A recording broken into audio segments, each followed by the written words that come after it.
ఇప్పుడు దేవుని చిత్తాన్ని నెరవేర్చడంలో ఫెయిల్ అయింది ఎవరు? మానవుడు.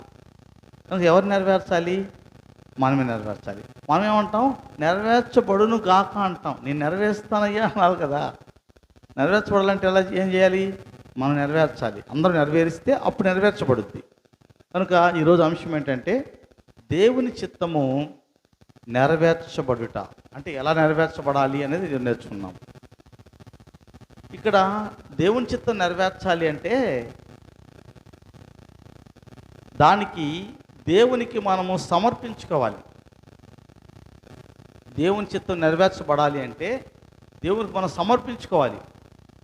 మనం సమర్పించుకోకుండా, మనల్ని మనం అర్పించుకోకుండా ఎప్పుడు కూడా దేవుని చిత్తం నెరవేర్చబడదు.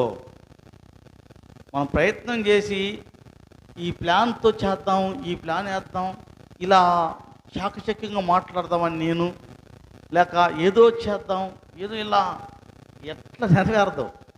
ఏమి చేసినా నెరవేరదు. ఆయన చిత్తం నెరవేర్చబడాలంటే దేవునికి మనము సమర్పించుకోవాలి, అర్పించుకోవాలి అని బైబిల్ చదివిస్తూ ఉంది. ఇప్పుడు మొట్టమొదట దేవుడే ఆయన చిత్తాన్ని నెరవేర్చబడటానికి, ఈ భూమి మీద నెరవేర్చబడటానికి ఆయన చేసిన పని ఏంటి తెలుసా? కుమారుణ్ణి సమర్పించాడు ఆయన. చదువుకుందామా? 16వ వచనం, యోహాను సువార్త 3:16. దేవుడు లోకమును ఎంతో ప్రేమించెను కాగా ఆయన తన అద్వితీయ కుమారుని, అంటే అర్థం ఏంటి? రెండవ కుమారుడు లేడు.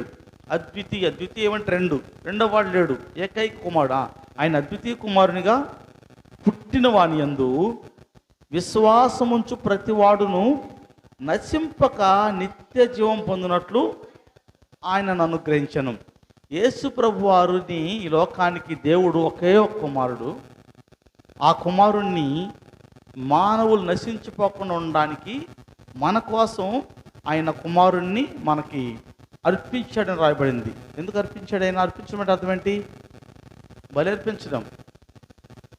తండ్రి అయిన దేవుడు తన కుమారుణ్ణి మన కోసం బలి అర్పించాడు. అంటే ఎందుకు వచ్చాడు ఈ లోకానికి యేసు ప్రభు? ప్రాణం పెట్టడానికి. దేవుడు ఇచ్చిందే అర్పించాడు. ఆయన అర్పించాడు మన కోసం. పుట్టుకలోనే ఏకైక కుమారుణ్ణి మన కోసము దేవుడు అర్పించాడు.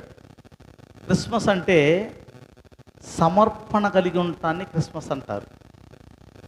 సమర్పించుకోవడానికి క్రిస్మస్.